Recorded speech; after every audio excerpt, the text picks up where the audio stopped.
All right, folks, welcome into another brand new video edition of the 901 Soccer Podcast here on Bluff City Media. I am your host, Lauren Stocker. You can find me on Twitter at LDoc93. You can find the 901 Soccer Podcast on Twitter at 901 Soccer Pod. You can find the 901 Soccer Podcast on Facebook as well. Just search 901 Soccer. We'll pop right up. You can also find Bluff City Media on Twitter at BluffCity_media. That's part of what we're doing this year. We're now under the Bluff City Media umbrella, and we're happy to be here, happy to be working with a lot of other very talented people here in the sports scene in Memphis. And if there's anybody interested in reaching out to sponsor the 901 Soccer Podcast here on Bluff City Media, you can reach out at any of those platforms that I mentioned above, and it will be run up the appropriate flagpole to the people that matter. So what we got here for you this evening, it's following Memphis 901 FC's absolute massacre of Miami FC by a final score of 5-1. We're going to talk about that, but before we do, it's been a minute since we talked to you, so we got a little bit of ground to cover, but we'll try to breeze through it here fairly quickly. We've got 901 FC's been on a hot streak of late.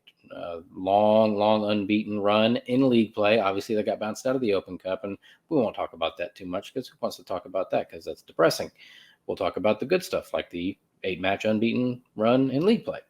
Then, obviously, the Phillip Goodrum trade happened. I'll give you my thoughts on that. Obviously, the minute that it happened, had a lot of people reach out, ask me my thoughts, but I'm going to go ahead and put them right in here for you anyway. And then, obviously, we'll discuss the Miami game. That happened Saturday night down at AutoZone Park. What the crowd was like, what the game was like, a lot of new faces, not new faces, but some different faces in the lineup. So we'll talk about that. And then we will wrap it up and get on out of here. So that is the plan tonight. And I guess the best place to start is to go ahead and just talk about the hot streak that Memphis 901 FC has been on. I don't think, other than maybe one team, and I cannot remember who it is off the top of my head. It's not Charleston, but I think it might be Pittsburgh. Don't hold me to that. There is not a hotter team in all of the USL than Memphis 901 FC. There's just not. It got started with the Open Cup run, and we'll talk about the good times in the Open Cup run. You got the win over Knoxville, got the win over Atlanta before you got bounced out by Birmingham. That sucked. All three of those games on the road, that sucked too. But a lot of times what you see in other leagues around the world is when cup competitions, the momentum generated by cup competitions bleeds into the regular season. And I really think that's what happened here with 901 FC. I really do. Jeremy Kelly after the game tonight spoke on that a little bit, not so much in relation to the Open Cup, but just in what's the reason for the hot streak right now. And he said, with it being a new coach and there being some new players, it was always just going to take a little bit of time. And it did take a little bit of time. And trust me, I'll be the first one to admit that those first 5 weeks, but 4 games because of the stupidity that occurred with the trip to Oakland. We've covered that ad nauseum. Winless in your first 4 league games, and you had a very disturbing trend of continuing to give up goals very early in games. And that was a real thing. But then something, Open Cup run, Bill Hamid signing, more time with the new coach, something's clicking now. Something is clicking. And 901 FC is on a 1, 2, 3, 4, 5, 6, 7, now 8-match unbeaten streak in league play. So if you want to go, that's 8 matches in league play, plus you had 3 Open Cup games. So that's 11 games. So 901 FC has lost once in their last 11 games across all competitions. That's not bad. That's a very good body of work. Excuse me. They have not lost since 3-1 in the second game of the season against Pittsburgh Riverhounds. You had the 1-1 draw at Miami in April, 2-2 draw at home against the Las Vegas Lights in a game that got stopped with 8 minutes to go in the game, or 11 minutes to go in the game, and didn't restart until 1:30 in the morning, and I was in bed asleep by that point. Then you had the first win of the season in league play on the road at Rio Grande Valley, 3-0. That was a very resounding win. But then you follow that up with kind of disappointing 1-1 home draw against Louisville City. And that was one that led you to wonder, man, was that win against Rio Grande Valley? Was that real or was that just kind of a fluke? Well, very next week, they went on the road to Hartford, 2-0 win. At home against Colorado Springs, which is to date the only home game this season that I have been unable to attend. I was out of town refereeing Premier Cup in Tupelo, Mississippi. 2-1 win there. Overcame a player getting sent off and scored with, 2 or 3 minutes left in the game. So that was certainly dramatic. And then rare Friday night game on the road at FC Tulsa, 2-1 win. Follow that up. Had a week off. Tonight, you get a 5-1 win. So not only are they unbeaten in 8 straight in league play now, which in and of itself is quite impressive, but the last 4 have all been wins, and 5 of those 8 are wins. So they're not, sometimes streaks like that can be misleading, right? Oh, that's 12 games unbeaten in league play. And then you look and then, 9 of them are draws, which is still, that's, 12 games unbeaten is nothing to sneeze at. And if I don't want to see extends this somehow, some way, by hook, by crook, whatever, to 12 games unbeaten and the rest of the way to 12 is draws, I might complain. I might, but that's just me. But I highly doubt it. 12 games unbeaten is nothing to sneeze at. But it can be a little bit misleading when it's mostly draws. I feel like somewhere we've all seen that at some point in our lives, in our soccer watching lives, where they have said 12 games unbeaten, 9 of them are draws. There's really only been 3 wins, so you're not as hot as you like to pretend that you are. That's not the case here. Not want to see is winning the bulk of these games that they aren't losing. And just take a minute and think about the absurdity of that sentence if to anybody else in any other sport. They're winning the bulk of the games that they're not losing. That sounds like a ridiculous Skip Bayless argument that he would have with himself. But no, it's Hartford win, Colorado Springs win, Tulsa win, Miami win. So that's 4 in a row. 5 of the last 6. No, excuse me. 5 of the last 1, 2, 3, 4, 5, 6. Yeah, 5, 4, 5. Yeah, 5 of the last 6 have been wins. They've won 5 out of 6, 8 games unbeaten. That's nothing to sneeze at. And they are shooting up the standings. And I also might add that they do have several games in hand on a number of these teams that are ahead of them. Not just because of the Oakland game getting canceled or postponed, but also because they just haven't played a lot of midweek games. And for some reason, several of the other teams in the Eastern Conference have.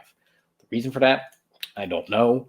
You'll have to talk to the schedule makers at the league office about that. But through coming into tonight, Nano FC only played 9 games, and several of the teams ahead of them had played 12 or 13 games. And so that's 3 or 4 games in hand. So that could be, in theory, another 12 points. Whether they actually get those extra points with those games in hand, who knows? That's too early to tell on that. But in a good spot, you're on a hot streak. You're in a good spot in the standings, regardless of how few games you've played. You have games in hand. But you got a trip to Louisville next week, and we'll touch on more of that in a minute. But in the meantime, there was, during this hot streak, a little bit of big news, headline-grabbing news, and that was that 901 FC. It was kind of interesting. It was right that Friday night Tulsa game on the road, which they won 2-1, and then I believe it was the next day. And if it wasn't, somebody let me know, please. I like to have my facts straight. Anybody who knows me knows that. But I do every so often stray off course. But if I'm not mistaken, the day after the Tulsa game, it was announced that 901 FC was trading Phillip Goodrum to FC Tulsa in exchange for Rodrigo da Costa. That's kind of a bombshell because Goodrum was your best player and leading scorer last year. I think he had 22, 23 goals, I want to say, last year over the course of a season. That's quite impressive. He had really big shoes to fill from the 2021 season when Kyle Murphy was a 20-goal scorer. And I remember going into 2022, who's going to fill in for Kyle Murphy after he left for Miami? And it was very quickly found out that Phillip Goodrum was going to be that guy. Man, he was that guy. 22 goals. I think 22 goals, somewhere in that neighborhood. He was a 20-goal scorer. But it just wasn't working this year. It just wasn't. I have no ill will or hard feelings or any of that mess. I mean, of course, everybody is aware of the video that came out from, I think it was News Channel 3, that right before the season started, like the week the season started, that video from Channel 3 dropped, and it was Goodrum saying, I wanted out and they didn't want to let me go. And I do commend 901 FC for keeping Goodrum here, because that was, if you'll recall, over the offseason, I said, like, look, there's 3 or 4 guys that come hell or high water, they need to be here next season. And he was one of them. Now, come to this season, it just wasn't working. So it didn't work. So I am not going to fault 901 FC for doing something that they should have done. And you know what? It didn't work, and that's fine. They figured out a way to make everybody happy. Goodrum said that he wanted out. They traded him somewhere else. And then in return, they got a guy who, I believe, according to John Varlas at the Daily Memphian, is among the league leaders in chances created. So I feel like that is a maybe not quite win-win for everybody, but I don't think anybody lost in that deal. I think just about everybody involved pretty much got what they wanted, right? Player wants out, player gets out. Team wanted more production that they weren't getting. They move the player who isn't producing. They get somebody who creates a lot of chances. And like I said, there's no ill will. He did a lot of good for the team the year that he was here. And it just didn't work this year. And you know what? It happens. That's soccer. So if you're tuning in because you want to hear me yell and scream about it, I'm sorry to disappoint you. That's just not going to happen. 901 FC did what they were supposed to do, and it didn't work. I would much prefer that teams do what they're supposed to do and it just not work, as opposed to doing dumb stuff and it very obviously and it backfiring. Anyway, so that's what I got to say about that. And DaCosta got in for a minute against Miami tonight, and the game was pretty much already decided, which is fine. You're never going to hear me complain about 901 FC being up multiple goals in the second half of a game. I'm not going to complain about it. So that's all I have to say about the Goodrum situation. So that brings us to Saturday night's game against Miami. And it felt like it had, for me, it had been quite some time since I've been in the press box at AutoZone Park. I think the April 29th game against Louisville City was probably the last time I was in the press box at AutoZone Park. And I'd made every game up to that point. I've been to Loudon, I've been to Pittsburgh, I've been to Vegas, and I've been to Louisville City. Plus most of the Americans games. The only Americans game that I missed this year at the Landers Center, and that's a whole different discussion, not for tonight. If y'all want me to do something about that, I'd be more than happy to. But that's a whole different can of worms. But the Las Vegas Lights game was the one time that I missed an Americans game. So I've been pretty good about making an effort, and I feel like last year there was some stretches where my availability was in flux, and I missed several games. Has not been the case thus far this year, with the exception of the Colorado Springs game at home on May 13th, when I stated I was out of town refereeing Premier Cup in Tupelo, which turned out to be a wonderful experience, leading to other awesome opportunities, which, if you know me off air, I've discussed with you.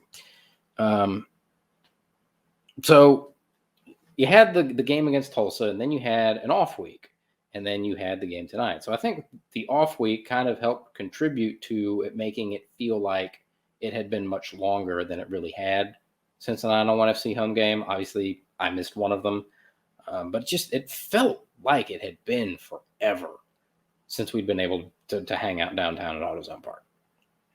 So it was really good to be back in there. Didn't get an attendance number, but the crowd didn't look awesome, and it didn't look terrible. It looked quite average, which is fine. I suspect with a slew of home games coming up, let's see, you got obviously on the road at Louisville. First off, you had the Birmingham game. This upcoming Wednesday has been moved because Birmingham keeps winning in the Open Cup after they knocked 901 FC out. They pulled off a cup set and knocked Charlotte FC from MLS out. And so they have an Open Cup game in that window this week. So that game's been moved. So you get the full week off to prep for the trip to Louisville, which Stephen Glass, after the game against Miami, said, which is really good because we were planning on having to go to Birmingham on Tuesday and then after the game on Wednesday go straight to Louisville, which is fine because I-65 runs, it's just a straight shot, 65 from Birmingham to Louisville, but that's probably about a 6-hour drive, just about like it is from here. And obviously you don't want to have to spend, weeks at a time on the road. But back to the original point of the crowd tonight, have no official number as of yet. I'm sure it'll be made available at a later date. And when it does, I'll be more than happy to pass that along to you. But I suspect after that Louisville game, there is a stretch of 3 straight home games. And I got to imagine by, by that June 24th Charleston Battery Ben Pierman return game, they'll have been more visible. They'll have been more visible. There'll be less stuff going on around town. There's obviously the Grizzlies are done. I think the Showboats will probably be done. So they'll be the only game in town, and you'll have had several home games in a row in a short amount of time. And I feel like that is a recipe for success in terms of, boosting those numbers. But I do like that 901 FC has been doing like the pregame parties at the brewery down there on Beale Street, Ghost River, I think it is. That's something I've yelled and screamed about that they really need to do. And so if I'm going to yell and scream about them not doing it when they don't do it, I better give them plaudits for doing it when they do actually do it. In the last several home games, if I'm not mistaken, they have done that. And I applaud them for that and hope they continue to do that. And I also hope that you, the listener, and you, the fan, go and make it worth their while to keep doing that. They can do that all the live long day, but if it's only the team staff there and nobody else, then there's really no point in doing it. Them doing that is contingent upon us, all of us, showing up and making it worth their while. All that being said, the game against Miami tonight, total domination, start to finish. Thought it was awesome. One of those jump on them early, jump on them often. That is exactly what 901 FC did here tonight.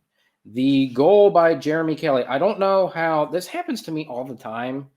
And I really need, if somebody has a tip for me on how to get a little bit better at this, but I get so focused on typing information and live tweeting the game for you that I frequently miss what's going on the field and then have to wait for the replay up on the Jumbotron. And that's sort of what happened to me tonight on the Jeremy Kelly goal. I was sitting here getting ready to type, it's a corner kick for Memphis. And as I'm about to hit bloop, everybody goes crazy. And I look up and whoop, that trick starts playing. I'm like, we scored. Okay, how about that? And I said, Jeremy Kelly with a header off the corner kick. And then was scrolling through the old Twitter machine and happened to find the video of the goal. And it was, in fact, not a header like I had said that it was. And so that was, I had some egg on my face. It was actually a fabulous shot from just inside the 18. One of the better goals we've scored this season, I feel like, off the corner kick. And we were told at one point throughout the game that goal officially at 58 seconds is the fastest goal in the league so far this year. So a little bit of, I don't know if it's quite history, but that's a nice little record to have. Nice little feather in your cap, so to speak. Fastest goal of the season thus far by Jeremy Kelly. And then it was just more of the same. They just kept hammering at him. It was almost a reverse of what had happened in those first 2 games this season, where they gave up early and gave up often, goals that is. Flip the script for this game, and they just kept hammering at him, and they didn't let up, which was fabulous because there were some, like I said earlier, not new faces, but some different faces in the lineup. Bill Hamid was not in the lineup tonight. After the game, Coach Glass mentioned that he had some personal family issues that he needed to get sorted out. And so that's why he wasn't in the starting lineup tonight. Drew Romig, I believe the word that Coach Glass used to describe Romig's play was, I've got the audio saved on my phone, but he was very effusive in his praise of Drew Romig. I'm not going to put words in Stephen Glass's mouth because I don't remember what the exact words was. but it was high praise. He was full of praise for the way that Drew Romick played tonight. You had Dylan Borsak get in there. You had Knight Pickering get in there and score a fabulous goal, which I try to go in order, but let's just talk about that Knight Pickering goal for a second. You had a great pass from from Lucas Turchi to Knight Pickering, and then of course you had the defenders. Every single defender in the world that has ever gotten beat on a ball like that just decides, well, I got beat, so let me just make it the assistant referee's fault and hold my arm up. Oh no, he's not putting his flag up. Well, I guess I better keep running. Oh wait, he scored. Oh, let me turn and yell at the AR again. Because I didn't do my job. But anyway, fabulous through ball. And then really the thing that just boggled my mind on that play is Zendejas in goal for Miami came charging out. I'm thinking, holy crap, he's going to come all the way out of the box. And there's going to either be a collision or he's going to go around him and put it in easily. And then he got to the 18 and just stopped. And I said, why is he stopping? And of course, this is all in the stretch of about 4 seconds. But it's incredible how much your mind can, like how long of a train of thought your mind can have in a 4-second stretch, just like the mental checklist that you go through. And so I'm sitting there saying, why is he stopping? And as I'm thinking about that, like I get halfway through thinking, why is this dude stopping at the 18 and switch to, he can chip him. He's way out. He can chip them from right there. There's a defender on him. Chip it now. And as I'm thinking, chip it now, the ball's in the back of the net because that's exactly what Knight Pickering did. So that was a great goal. And you had 5 different goals from 5 different players. You had 2 penalties tonight. Aaron Malloy, not going to lie, was a little bit nervous when he stepped up to take that first penalty. Had a flashback to the Tampa game last year in the playoffs. Had a flashback to either the Loudoun or the Pittsburgh game earlier this year where he had one saved. But he stepped up and he right down the middle, which if you think about it, have you ever on a penalty, very rarely do you ever see keepers on penalties just stand right there. So putting it down the middle is not a bad idea. The Zendejas did get a foot to it, but that's just because he was laid out like that. And I'm not going to put my foot on camera. Sorry, I'm not that flexible. And got another penalty very shortly thereafter, and found out after the game from Coach Glass that was one that Malloy gave to Bruno Lapa because it looked like Malloy was going to step up and take it again while all the Miami players were complaining that they couldn't keep their hands off the ball. I don't know why that's the referee's fault, but apparently it was. And but anyway, that's neither here nor there. The purpose of this particular discussion is that Malloy handed the penalty off to Bruno Lapa, who buried it. So that made it 3-0. Then Miami got one back right before the half, and that was one where you're thinking, man, they played so well for like 42 minutes. And then to give one up right there, man, if Miami wants to come back, that might be it. But very early into the second half, it was very clear that Miami had no interest in trying to come back. They just wanted to hit the showers and go home. And that was perhaps not made more clear, or that was made perfectly clear, I guess I should say, when Akinyode got his second yellow card and got sent off for just a stupid, ridiculous, totally pointless challenge. Like, you're already on a yellow, and this ref is right there, and you're just going to go chop somebody down. Boop, yellow, second yellow, red, goodbye. Now you're down to 10. And then, of course, Jelani Peters decided that he wanted to get in on that particular action and picked up 2 very quick yellows and was sent off. And that is something after the game, Coach Glass said, I didn't realize he'd gotten that first yellow. That's on me. If I realized, we would have subbed him out earlier. But it was good for him to get the minutes anyway. It's weird. I know I tweeted it out. But the referee tonight, Ekaterina Koroleva, is a FIFA referee. She is qualified to referee international matches. And I recognized that name when I looked at the game notes here. I was like, I recognize that name. and it dawned on me that I'd seen her name in several previous U.S. women's national team match reports.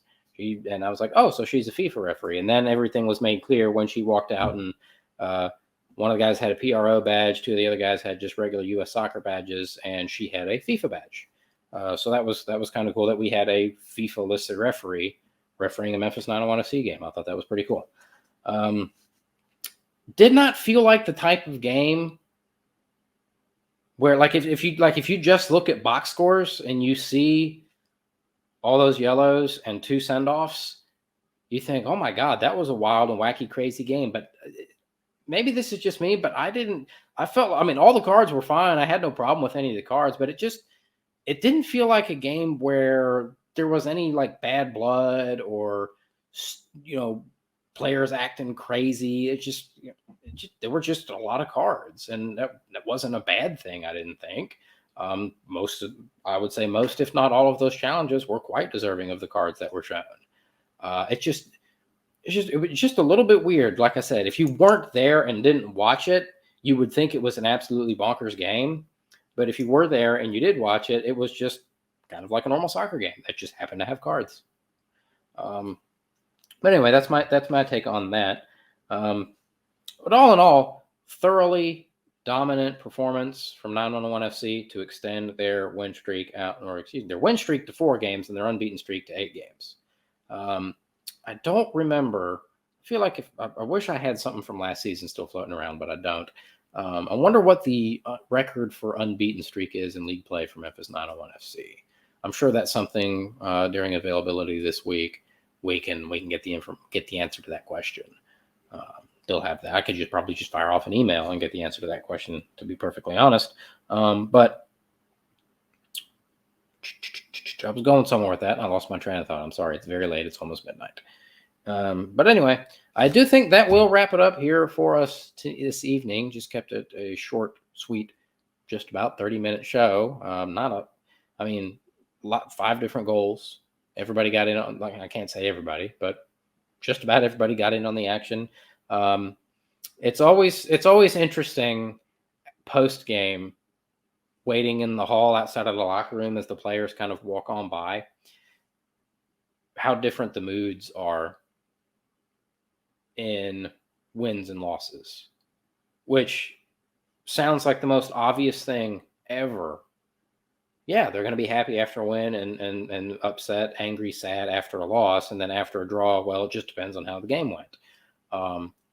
But there were times in most specifically during the Tim Mulqueen era, where the mood did not always match the result. Usually after there were one or two after a win. There was one particular game that stands out in my mind after a win, where I want to say it was the Elliot Collier hat trick game, I think, against the Bethlehem Steel, where 901 FC won like 5-0. Whoops, I dropped my pen. Or 901 FC won like 5-0, and the players, like 3 or 4 of the players, were all ready to kill each other in the hallway outside of the locker room after the game. It was one of the more bizarre. I'm like, y'all just won 5-0. Everybody should be, having a good time. We're awesome. We just kicked the crap out of that team. And Cam Lindley was mad at somebody for like throwing their trash on the field, which kudos to him for that. And thumbs down to whoever's just throwing their trash on the field. But that was something that became evident when Ben Pierman took over, is that the locker room was a problem under Tim Mulqueen. And then that was one of Ben Pierman's strengths. He had a lot of strengths, but probably his biggest strength was having a locker room where everybody got along and bought in and believed. And I'd say this year Stephen Glass has done a pretty good job of that as well. I mean, I have yet to see post-game players trying to fight each other outside of the locker room. That has not happened this year. But it was interesting. Just players walk by, very like, oh, hey, how are you guys doing? How's it going? Somebody was there from Channel 3, and they had their little microphone set up on a stand, and 1 or 2 of the players would get up to it and like pretend to answer questions, or one of them even started singing into the microphone. And obviously after losses, nobody's walking around and joking and goofing off like that. The only place where that happens is the NBA, where winning and losing don't matter as long as you got a cool shoe deal. But in instances like tonight, it was fun. Everybody's having a good time. And it wasn't just a win, it was a resounding blowout win that everybody got a piece of and everybody got to enjoy. So that is going to wrap it up for us here tonight. Thanks everybody for tuning in and listening. One last bit of news I do want to relay to you before we shut it down is that the 901 Soccer Podcast, as part of Bluff City Media, will be going on the road next week to Louisville City. We will be Bluff City Media will be the only outlet in town on the road covering that game.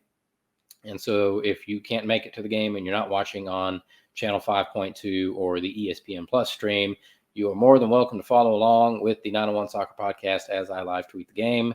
I've been to Louisville one time in 2020, and that stadium is awesome. And I went during when they had COVID capacity restrictions. I want to say the attendance was like 4,900 people that night, and I don't want to see got shelled. And that was Ben Pierman's very first game in charge, and it was like a 4-0, 4-1 blowout. And the press box was vibrating and shaking, and there were only 4,900 people in there. That's part of why the loss to Tampa sucked so much in the playoffs last year, because we were going to get to go to Louisville in the playoffs in the conference finals, and I was so ready for that. I was something talking to one or two people off the record. They were like, "That game's going to be a bloodbath." Like, that word bloodbath was used like by 4 different people to describe what was going to happen if 901 FC beat Tampa and got to play Louisville on the road. Alas, this is not what happened, but I will be there in my capacity with Bluff City Media for the 901 Soccer Podcast in Louisville next week, and then we'll be back for the Detroit City and FC Tulsa games on the 17th and the 21st. Unfortunately, I will be unable to attend the Charleston Battery Ben Pierman return game on June the 24th. I will be refereeing at regionals down in Baton Rouge. So I hate that I'm going to have to miss that one, because I would love to say hey to Ben, but there's an opportunity that I couldn't pass up. But thanks everybody for listening and tuning in. Like I said, find us on social media, the 901 Soccer Podcast at 901 Soccer Pod on Twitter, 901 Soccer on Facebook, Bluff City Media on Twitter at Bluff City_media. I'm Lawrence Dockery at LDoc93 on Twitter. If you're interested in sponsoring our show, if you're interested in sponsoring any of the other shows on Bluff City Media, if it's Showboats, if it's Tiger Football, if it's the Redbirds, if it's the Grizzlies, all of it. We cover all. We're probably the only outlet in town that can say we have somebody covering every single sporting event or team organization in this town. And we got a lot of good people doing a lot of good work. So you should become an insider. You should subscribe. And if you are a business with deep pockets that would like to sponsor us, you're more than welcome to reach out, and we will talk turkey. But until whenever the next time we do this, thanks everybody for listening, and we'll see you next time.